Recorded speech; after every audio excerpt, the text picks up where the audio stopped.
Assalamualaikum warahmatullahi wabarakatuh.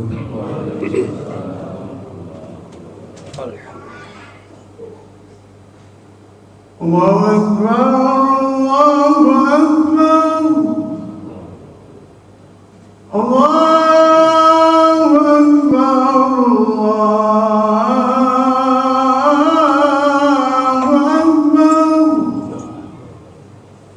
Asyhadu an la ilaha illallah.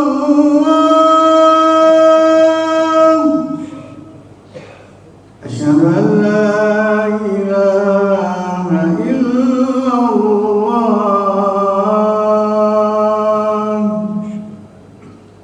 Asyhadu anna Muhammadar Rasulullah.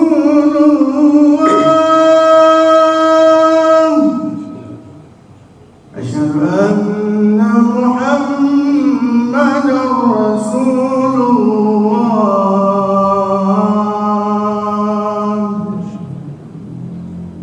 Hayya 'alas salam.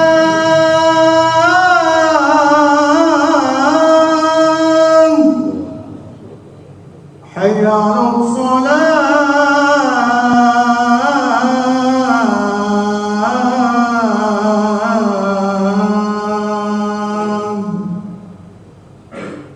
Hayya 'alal falah.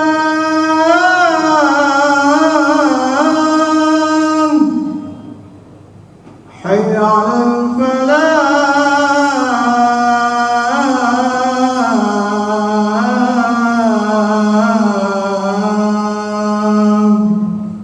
Allahu Akbar, Allahu Akbar. La ilaha illallah.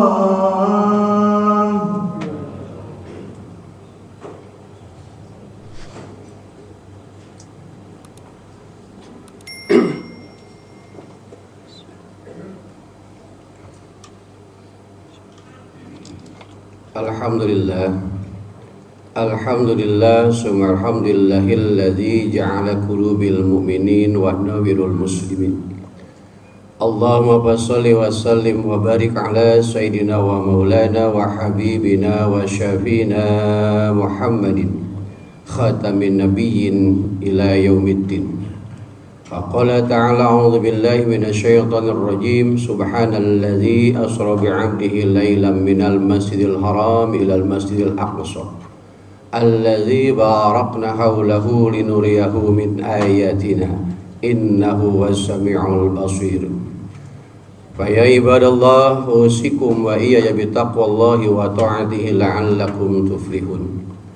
Wa qala Rasulullah sallallahu alaihi wasallam bainal kufri wal iman tarkus shalah. Wa qala aidan as-salatu imaduddin faman aqamaha faqad hadamadin wa man tarakaha faqad hadamadin.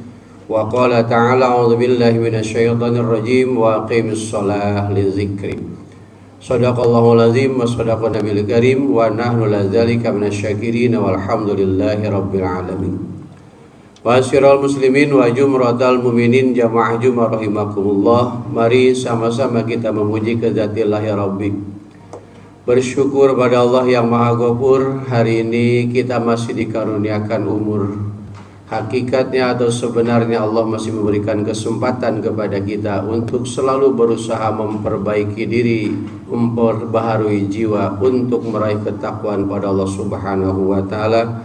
Bukan hanya semata di hari Jumat, melainkan setiap kaki melangkah, ayunan tangan, otak berpikir, hati punya keyakinan. Selalu kita bertanya kepada diri kita masing-masing, ya Allah, saya termasuk orang yang takwakah atau pembuat dosa?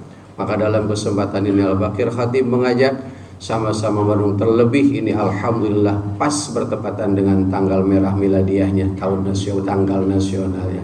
Kita bersyukur pada Allah, kita mohon pada Allah dengan umur kita, memohon jadikan Allah umur karra'suka wa malika. Allah jadikan umur kita menjadi harta kekayaan untuk meraih ketakwaan pada Allah Subhanahu wa taala, bukan umur yang gampang berbuat maksiat dan dosa. Naudzubillah. Sholawat ma'asalam kita bermohon pada Allah bertambah limpah curah pada baginda Rasulullah Muhammad sallallahu alaihi wasallam, keluarga, sahabat, para tabi'in, para ulama, para syuhada, para sholihin. Insyaallah harapan kita mendapatkan syafaat yaumil qiyamah nanti, amin ya mujibas sailin.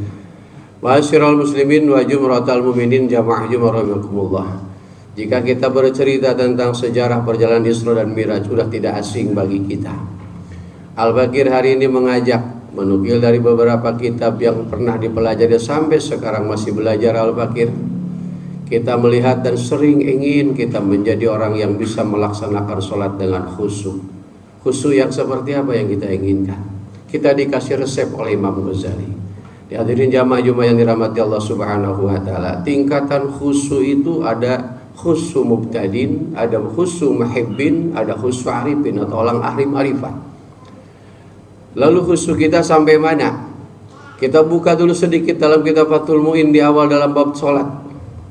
As-salatu bisyar'i an-niyatun makhsusatun aqwalun wa af'alun muftatahatun bitakbir mukhtatamatun bitaslim. Salat itu adalah niat yang khusus, ucapan yang khusus yang diawali dengan takbir, diakhiri dengan salam. Jadi artinya orang yang salat selalu mengagungkan Allah, insyaallah di akhirnya bakal menjadi orang yang selamat. As-salatu bil lughah hiya ad-du'a. Sholat menurut bahasa adalah doa. Jadi orang yang senang sholat berarti senang berdoa. Maka tidak sedikit kita memanai tentang tingkatannya sholat. Orang assalamualaikum langsung kabur. Karena apa? Udah berdoa dalam sholat. Pemahamannya sampai situ, tidak masalah. Yang penting masih sholat. Tapi ketika lihat pepatahnya ulama, man taraka wirdan fahuwa kirdun. Siapa yang habis sholat tanpa zikir, tanpa wirid sama dengan monyet. Apalagi yang gak sholat. Kalau pakai kesempatan ini mari sama-sama sholat kita sampai sejauh mana, karena dalam sholat itu pun ada tingkatannya. Ada lahwun walaibun, ada sholatnya dikatakan ghafilun, ada yang sholatkan dikatakan halikun, ada yang tingkatannya sholatnya rabihun, ada tingkatan sholat yang dinamakan sholatnya khasyiun, ada dikatakan sholatnya sholat daimun. Nah, sholat kita yang mana?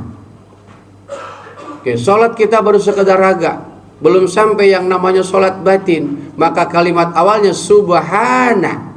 Kalau kita lihat dari penafsirannya Imam Jalalain, tanjihu. Subhana bimana subhanallah, maha suci Allah. Hakikatnya hanya Allah yang maha suci. Ya, Rasulullah diberangkatkan dalam Asra, sebelum berangkat udah dibersihin jiwa raganya oleh Allah. Harta, jabatan, status Rasulullah, status nabinya ditinggalkan.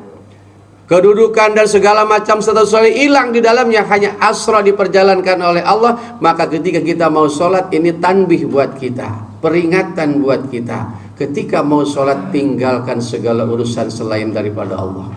Sekalipun belum 100%, mari kita bareng-bareng.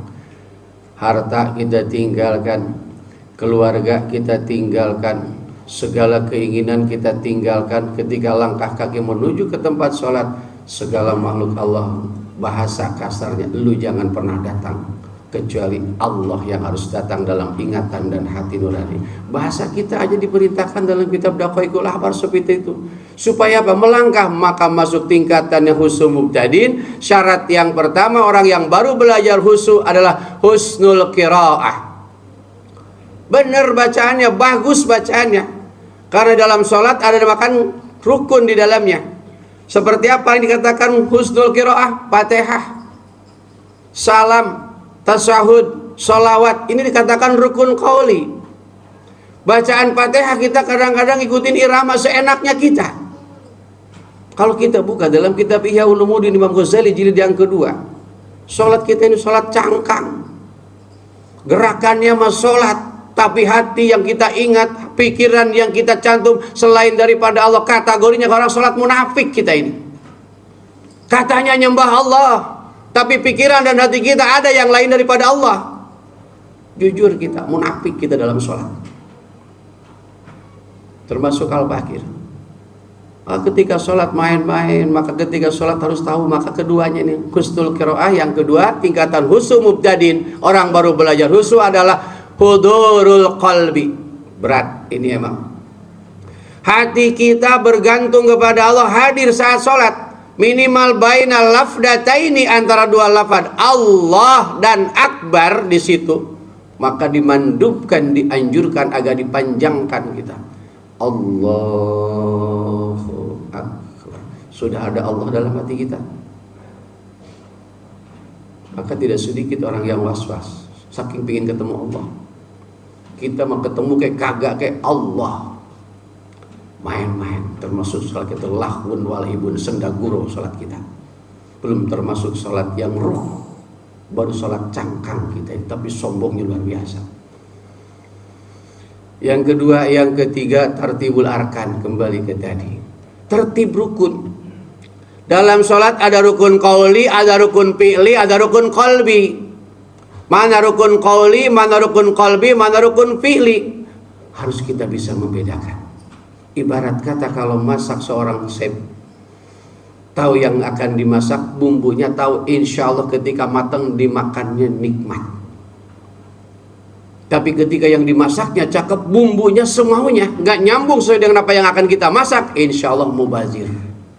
Begitupun kita ketika mau sholat, keilmuan tentang sholat kita tidak pelajari, insya Allah ruku ya ruku, sujud ya sujud, tidak paham maknanya ruku, tidak paham maknanya sujud, tidak paham makna Fatihah, tidak paham akan apa tercantum dalamnya karena rukun qauli dan rukun fi'li tadi. Maka masuk yang kedua, kita belajar dikit-dikit bareng-bareng. Khusyuk muhibbin, khusyuknya karena cinta. Udah tingkatan yang tadi sudah kita lewati. Jadi husnul qiraah, hudurul qalbi, tartibul arkan, sudah kita masuk dalam keilmuan, maka tingkatan kedua bakal tumbuh yang namanya khusyuk muhibbin. Khusyuknya dasarnya cinta. Apa tingkatannya di sini? At-tafahumu, paham makna takbiratul ihram, paham makna doa iftitah, paham doa ketika baca suratul Fatihah, paham apa surah yang kita baca dalam Al-Fatihah, barengin Fatihah setelahnya Fatihah, paham makna ruku, paham makna i'tidal, paham makna sujud, paham baina sajdata ini duduk antara dua sujud, paham duduk iftiros, paham duduk tawarruk, paham mana tasahud awal, mana tasahud akhir, paham maknanya salam. Itu akan terasa. Bahkan di dalam sholat akan ketemu yang namanya lazat, berat untuk sampai salam. Kenapa? Terasa kita keindahan sedang bercakap kepada Allah. Maka Rasulullah sampaikan, as-sholatu mi'rajul mu'minin. Sholat itu naiknya jiwa orang yang beriman. Yuk kita bareng-bareng. Berapa detik dalam satu rakaat kita ingat kepada Allah secara mutlak. Yang ada pekerjaan, keinginan. Permasalahan hidup kita sudah berdusta kepada Allah yang amat sangat, apalagi yang gak sholat. Yang sholat aja bohong ya na'udzubillah kepada Allah. Dia bagi sampaikan tadi daqaiqul akhbar kita, ceritanya kita menyembah Allah dari niat takbiratul ihram sampai kita salam, tapi yang ada di benak hati dan nurani kita, pikiran kita, apakah Allah semua? Karena sholat kita cukup dilaksanakan, bukan memaknai dalam sholat. Mari bareng-bareng, jangan jauhi majlis, jangan jauhi para alimil ulama, sekalipun ulama tidak menjamin, sekalipun orang-orang yang kelihatan kiai haji tidak menjamin. Bahkan mungkin di antara jamaah ada yang lebih istimewa ketawaduannya kepada Allah. Kita bisa berkumpul seperti ini karena di antara kita ada yang lebih soleh. Jika tidak ada yang sama sekali, insya Allah tidak akan bisa kumpul seperti ini. Jika dunia ini sudah tidaknya para wali Allah, udah hancur muka bumi ini. Maka kesempatan yang kedua dalam khibbin adalah setelah at-tafahumu at-ta'zim. Orang yang sholatnya sudah tumbuh kecintaan, akan tumbuh ta'zim. Sholat saya bukan karena perintah, sholat bukan karena kewajiban, saya sholat karena mengagungkan Engkau ya Allah. Karena sadar dalam segala kehidupan, la haula wala quwata illa billah, tidak ada satu langkah pun selain kekuatan Engkau, tidak ada satu ayunan tangan pun selain gerakan Engkau, tidak ada satu penglihatan pun selain penglihatan Engkau. Tumbuh kesadaran, hilang kesombongan, yang ada khudu ketika sholat. Jangankan macam kita yang bodoh jahil, kiai, ulama, pejabat tinggi, konglomerat, begitu sujud dahi kita sejajar dengan jari kaki. Apa yang mau kita banggakan? ketika di hadapan Allah tidak ada arti semuanya. Tapi ketika semua kita gunakan di jalan untuk menuju jalannya Allah, insya Allah akan menjadi saksi atas ketaatan kita kepada Allah. Yang ketiga dalam husnul muhibbin ini, mari bareng-bareng al-haya, malu. Di rumah pakaian kita berapa banyak? Ada yang lebih bagus? Apa kita milih tentang menghadap kepada Allah semaunya? Lain dengan menghadap kepada pejabat dan keundangan, pilih-pilih pakaian yang lebih rapi dan sebagainya. Tapi menghadap kepada Allah, kaos oblong pun jadi. Memang di dalam syarat sah sholat itu memang penting satrul aurat, tapi itu secara adab, etika, sopan kita, taat kita kepada Allah belum ada apa-apanya. Berapa banyak pakaian yang lebih mahal daripada yang sekarang kita pakai, tapi menghadap Allah apa adanya. Khianat kita, sadar atau tidak, pengkhianat dan munafik hidup kita ini. Ketika memaknai sholat, silahkan dibuka Ihya Ulumuddin jilid yang kedua, kitab Fathul Mu'in silahkan dibuka, makna subhanallah dibuka tafsir Jalalain, tafsir Munil, Al-Maraghi, padukan untuk pendapat semua. Sholat kita belum ada apa-apanya.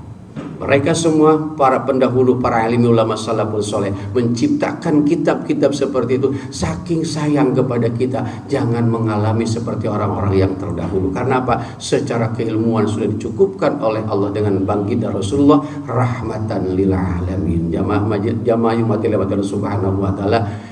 Ketiga tentang husnul arifin, penjelasannya lebih panjang. Silahkan kalau ingin lebih cepat dibuka dalam kitab Akhlaqul Karimah. Saya sedeli pengarang dalamnya tentang pendapat Imam Ghazali dalam bab awal. Pada kesempatan ini Al-Baqir mengajak diri kita semua, tidak lebih baik Al-Baqir dibanding jamaah semua. Mari kita memohon kepada Allah, setidaknya kita dikasih rasa senang dalam sholat, dikasih targhib, dikasih resep sama sholat. Sekalipun belum kita khusyuk, jangankan khusyuk, tingkatan ikhlas pun belum kita. Belum bisa kita, jangankan khusyuk, ikhlas aja belum, baru kadang-kadang terpaksa, apalagi ditawarkan dengan berbagai macam tawaran kehidupan dunia.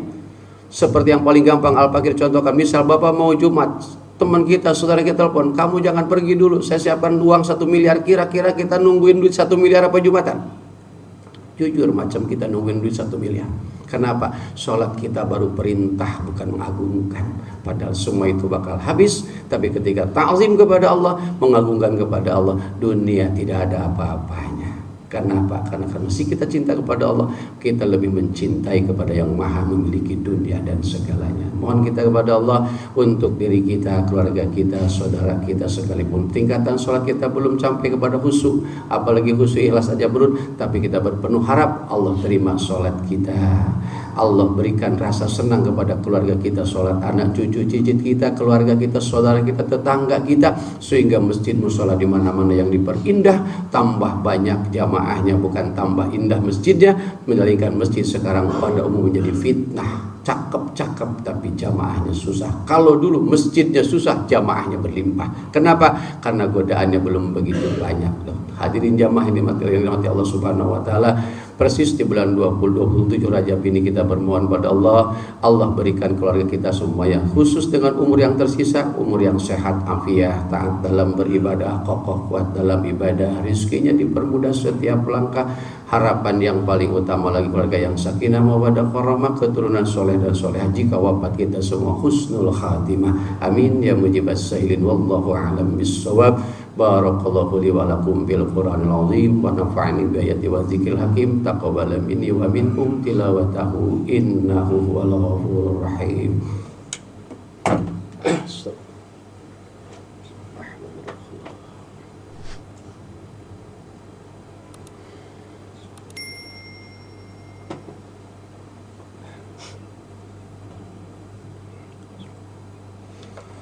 Alhamdulillah, alhamdulillah, subhanallah, rabbil alamin, wa bihi nasta'inu ala umuri dunya waddin. Wassalatu wassalamu ala sayyidina Muhammadin asrafil anbiya wal mursalin, khatamin nabiyyin ila yaumiddin, wala haula wala quwata illa billahil aliyil azim.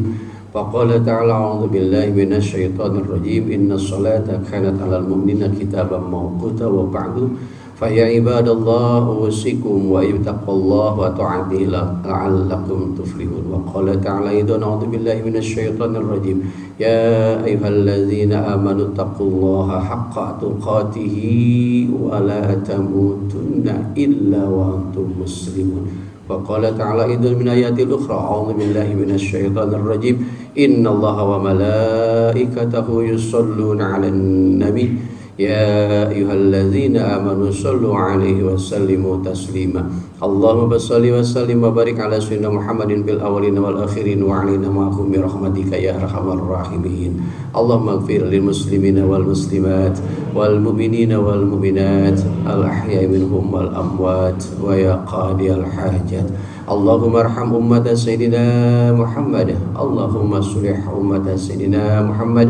اللهم اجبر أمة سيدنا محمد. اللهم انصر أمة سيدنا محمد. اللهم انصر نصر الدين. ربنا لا تزغ قلوبنا بعد إذ هديتنا وهب لنا من لدنك رحمة إنك أنت الوهاب. رب اجعلنا مقيم الصلاة ومن ذرية ربنا وتقبل دعاء. ربنا آتنا في الدنيا حسنة وفي الآخرة حسنة وقنا عذاب النار. وصلى الله على سيدنا محمد والحمد لله رب العالمين. عباد الله إن الله يأمر بالعدل والإحسان وإيتاء ذي القربى وينهى عن الفحشاء والمنكر والبغي يعظكم لعلكم تذكرون ولذكر الله أكبر. أقيموا الصلاة.